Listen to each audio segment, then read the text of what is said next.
ଭାଗବତରେ ପଞ୍ଚାଧ୍ୟାୟୀ ଭକ୍ତିପାରାୟଣର ସରଳ ସୂତ୍ର ଭାବେ ଲୋକ ପ୍ରଚଳିତ। ଜନ୍ମ ପଞ୍ଚାଧ୍ୟାୟୀ ଭଳି ଆମେ ଶୁଣୁ ରାସ ପଞ୍ଚାଧ୍ୟାୟୀ।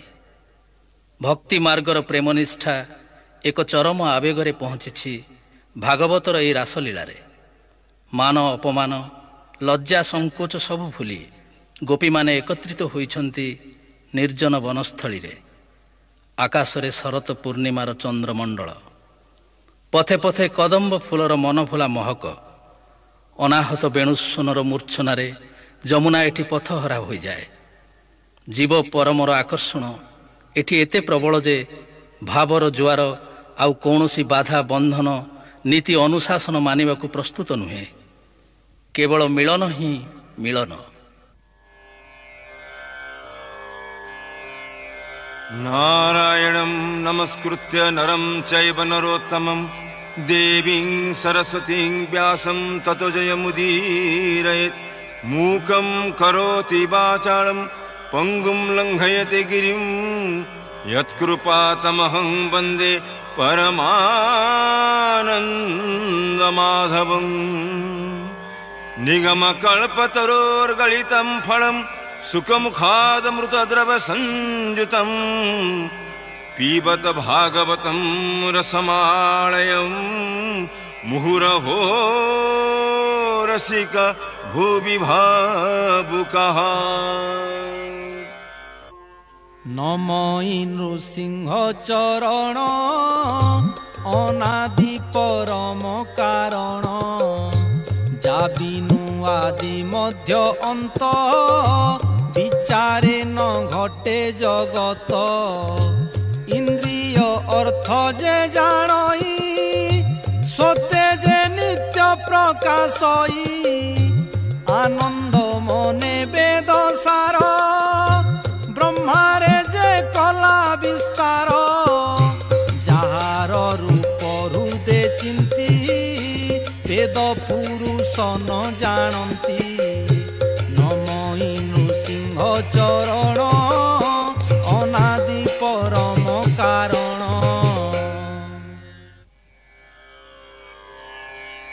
शुण परीक्ष नरनाथ कृष्ण चरित भागवत। शरद काल रजे शशि मल्लिका पुष्प प्राय दिशि। देखी सानंद दामोदर माया मनुष्य मायाधर। गोविंद विचारंती मने आज रमिबा वृंदावने। 16 सहस्र गोप नारी मोते बरिले तप करी मु तांको पुराइबि आस। से मोर भकत विश्वास अनेक जन्मे तप करी एबे होइले गोप नारी। रमीण देवी निजपुर आज मु करिबि निस्तार। एते विचारी बनमाली घेनिले विरह मुरली। कालिंदी कूले ब्रह्म राशि कदम्ब तरु मूले बसी। रजनी चिर काल कले माया पटल प्रकाशिले। बोइले हुआ ब्रह्म निशि सहस्र जुगे जहा घोषी। त्रिभंग छंदे होई उभा चारु अधरे बेणु शोभा। गोपींक नाम धरी धीरे नाम धरी धीरे मुरली डाकई सुस्वरे। गोपीए थिले निज पुरे नाद शुणिले जे जा घरे। दंडे शुणिले स्थिर करी बेणु डाकई नाम धरी। शुणी होइले छन्न छन्न बेपारे न लागई मन। कर चरण न चलई मदने कंपु अछि देही। नादे मोहिले बनमाली 16 सहस्र गोपबाळी। एक कुआरे कलुचाई धाइले असंभाळ होई। के गोपी दुहुथी लगाई बाछुरी बांधी छंद देई। मुरली शुणी कर्ण मूले दुहुणी पकाइला तले। मुरली ध्वनि शुणी बेगे धाइला वृंदावन लागे। के बसी काढ़ुथिला सर मुरली शुणिला सुस्वर। डाकई तार नाम धरी बेगे धाइला गोप नारी। के करुथिला दधि जोग शुणी धाइला बेग बेग। के दूध चुली रे बसाई मुरली शुणी गला धाई। କିଏ ବସି ଭୁଞ୍ଜୁଥିଲା ଅନ୍ନ କର୍ଣ୍ଣେ ଶୁଣିଲା ବେଣୁ ସ୍ୱନ ବୋଲଇ ଆସ ତୁହି ବେଗେ କୃଷ୍ଣଙ୍କୁ ଦେଖ ବନ ଭାଗେ ଶୁଣି ଭୋଜନ ଉପେକ୍ଷିଲା ହସ୍ତ ପଖାଳି ନ ପାରିଲା ବେଗେ ଧାଇଲା ବୃନ୍ଦାବନ ଯେଣେ ଶୁଭଇ ବେଣୁ ସ୍ୱନ କିଏ ବସି ଲିପୁଥିଲା ଘର ମୁରଲି ଶୁଣିଲା କର୍ଣ୍ଣର ବୋଲଇ ଆସ ତୁ ବହନେ ହରିଙ୍କି ରମ ବୃନ୍ଦାବନେ ଘର ବ୍ୟାପାର ଉପେକ୍ଷିଲା ବେଗେ ସେ ବୃନ୍ଦାବନେ ଗଲା କେ ବସିଥିଲା ନିଜ ଘରେ କଜଳ ପାତି ଘେନି କରେ ଏକ ଲୋଚନେ ରଞ୍ଜିଥିଲା ତା ନାମେ ମୁରଲି ଡାକିଲା ଧାମଇ ଅସମ୍ଭାଳ ହୋଇ କଜଳ ପାତି କରେ ଲଇ ଏମନ୍ତେ କହିବଇ କେତେ 16 ସହସ୍ର ଯେ ଯାହା ମତେ କାହାର ସ୍ୱାମୀ ବଳବନ୍ତ ଆଗରେ ଓଗାଳିଲା ପଥ କାହାର ପୁତ୍ର ଗୋଡ଼ାଇଲା ଶ୍ୱଶୁର ଖୁଡ଼ୁତା ମଉଳା ଭାଇ ଭଣଜା ଇଷ୍ଟମିତ୍ର ଆଗରେ ଓଗାଳିଲେ ପଥ ବୋଲନ୍ତି ଗୋପୀଙ୍କି ଅନାଇ ଏକଥା ଉଚିତ ନୁହଁଇ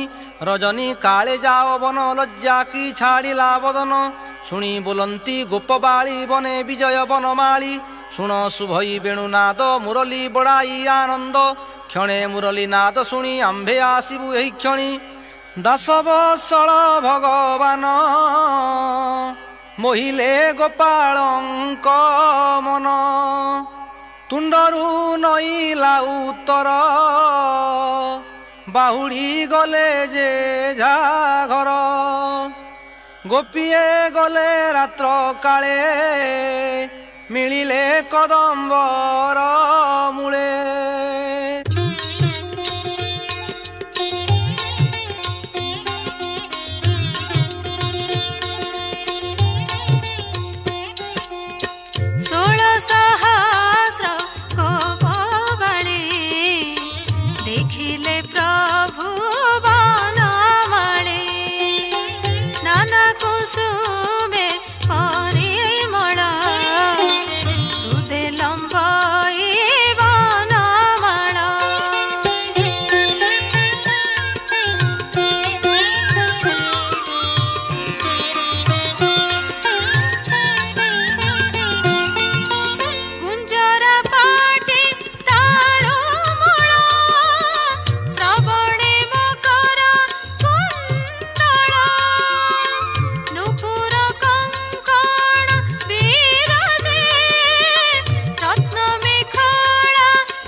ଗୋପୀଙ୍କି ଦେଖି ବନମାଳୀ ବଦନୁ ଥୋଇଲେ ମୁରଲି କୋମଳ ମଧୁର ବଚନ କହନ୍ତି ପ୍ରଭୁ ଭଗବାନ ଶୁଣ ଗୋ ବ୍ରଜ ବଧୂ ଜନେ ତୁମ୍ଭେ ଅଇଲ କିମ୍ପା ବନେ ଗୋପର କହ ଭଲ କଥା ନନ୍ଦ ଯଶୋଦାଙ୍କ ବାରତା ଗୋପେ କିଆ ପଦ ପଡ଼ିଲା ମୋତେ ତ ସନ୍ଦେହ ଲାଗିଲା ଗୋରୁ ଗୋପାଳେ ନେଲେ ବାନ୍ଧି ତୁମ୍ଭେ ଅଇଲ ବନେ କାନ୍ଦି ସର୍ବସମ୍ପଦ କଲେ ଜୁର କିଅ ବା ମିଳିଲେ ଅସୁର ଏମନ୍ତ ପ୍ରାୟ ମୁଁ ମଣଇ କିମ୍ପା ଅଇଲ ବନେ ଧାଇ କିମ୍ପା ଅଇଲ ବନେ ଧାଇ ନ ଜାଣି ଯେବେ ଗଇଲ ବହନ କର ମୋର ବୋଲ ଦେଖିଲ ବନ ପରିମଳ ନାନା କୁସୁମେ ନଦୀ ଜଳ ମଳୟ ପବନ ଶୀତଳ ତରୁ ପଲ୍ଲବେ ଭୃଙ୍ଗ ମେଳ ବହନ ଯାଅ ଗୋପପୁର ନିଜ ପତିଙ୍କି ସେବା କର। ଯେବେ ଅଇଲ ବେଣୁ ନାଦେ ମୋ ରୂପ ଦେଖିବାର ସଧେ ଏବେ ଦେଖିଲ ମୋର ଦେହ ଯାଅ ଗୋ ଦଣ୍ଡେ ନର। ସ୍ୱାମୀଙ୍କ ସଙ୍ଗେ ପ୍ରୀତି କର ଉଚିତ ଧର୍ମ ଗୋ ତୁମ୍ଭର। ମୁନି ବୋଲନ୍ତି ରାୟ ଶୁଣ ଯାହା କହିଲେ ନାରାୟଣ। କୃଷ୍ଣ ନିଷ୍ଠୁର ବୋଲ ଶୁଣି ଧର୍ମ ଅଧର୍ମ ମନେ ଗୁଣି। ଯାହାର ପାଇଁ ଗୃହବାସ ଛାଡ଼ିଲୁ ଜୀବନର ଆସ। ତାର ନିଷ୍ଠୁର କଥା ପାଇ ଜୀବନ ଦଣ୍ଡେ ନ ରହି। ବେନି ଲୋଚନ ଘଷି କରେ କୃଷ୍ଣଙ୍କୁ ଚାହିଁଲେ ସଧୀରେ। ପାଦେ ପଡ଼ିଲେ ଏକା ବେଳେ କହନ୍ତି ଜୀବନ ବିକଳେ। ଶିର ଲଗାଇ ପଦ୍ମ ପାଦେ ବୋଲନ୍ତି ଶୋକ ଗଦ ଗଦେ।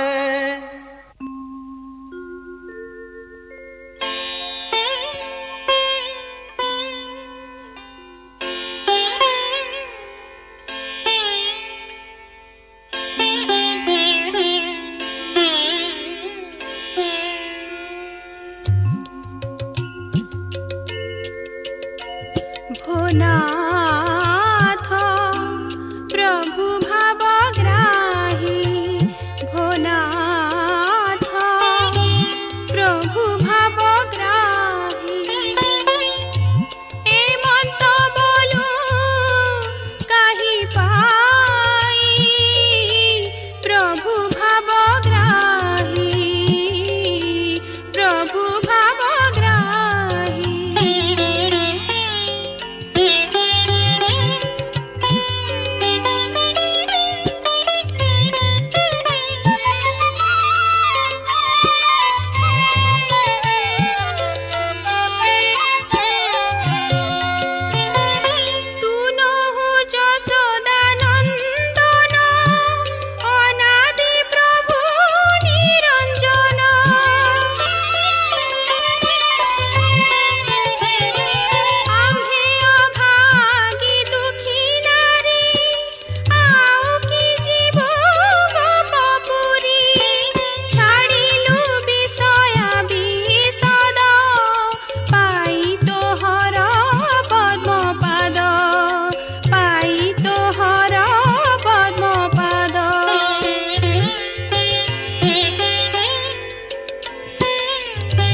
भोनाथ प्रभु भावग्राही।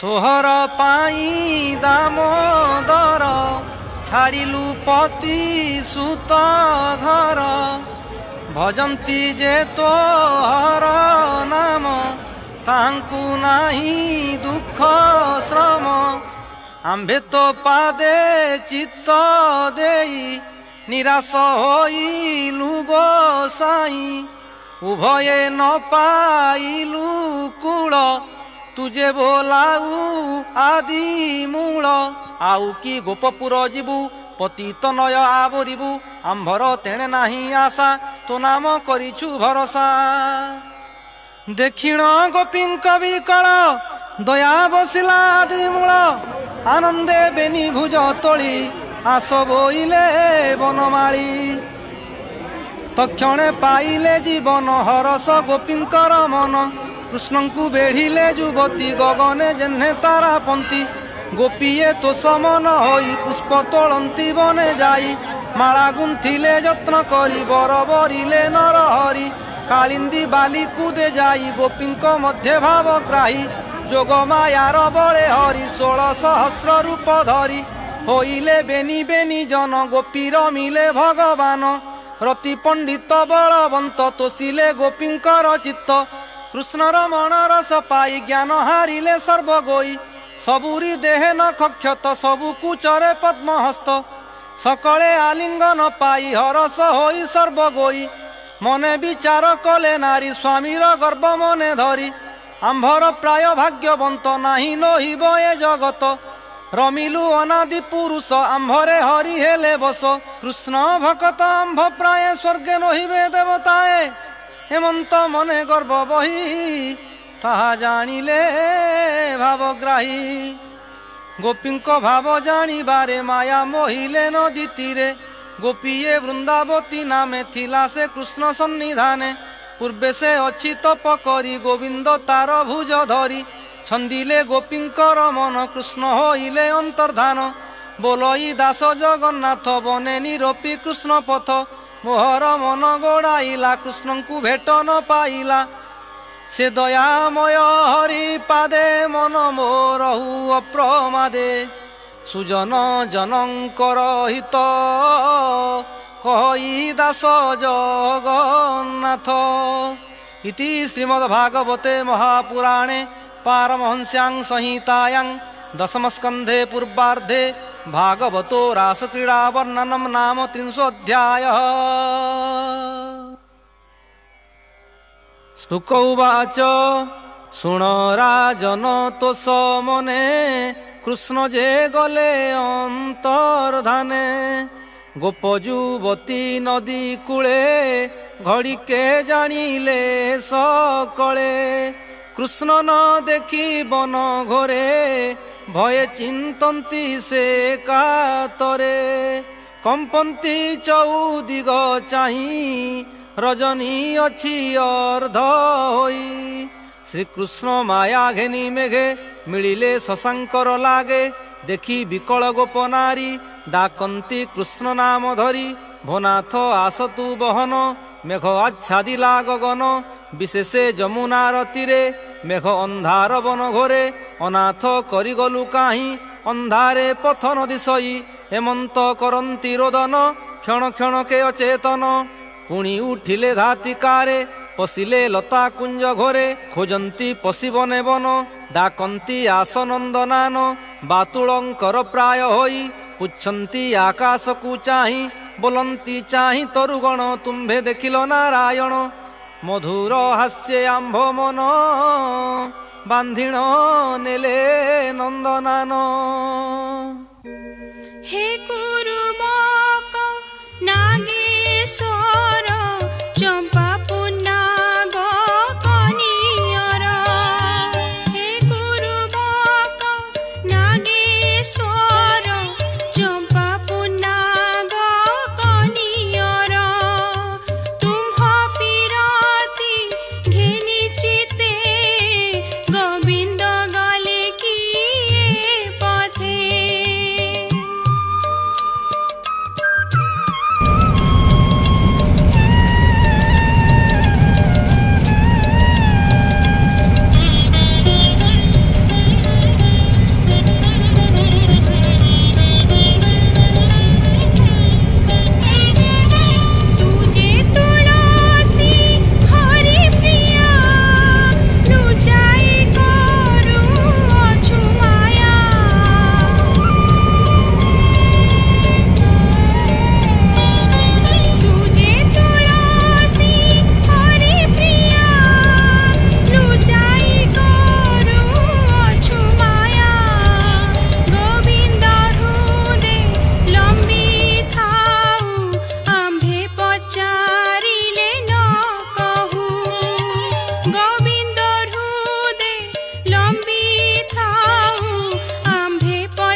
एक गोपिका पछे थाई बोलई गोपी कियो नाई कृष्ण ए बाटे जाऊथिले कुसुम माଳ छाड़ी गले बहन आणी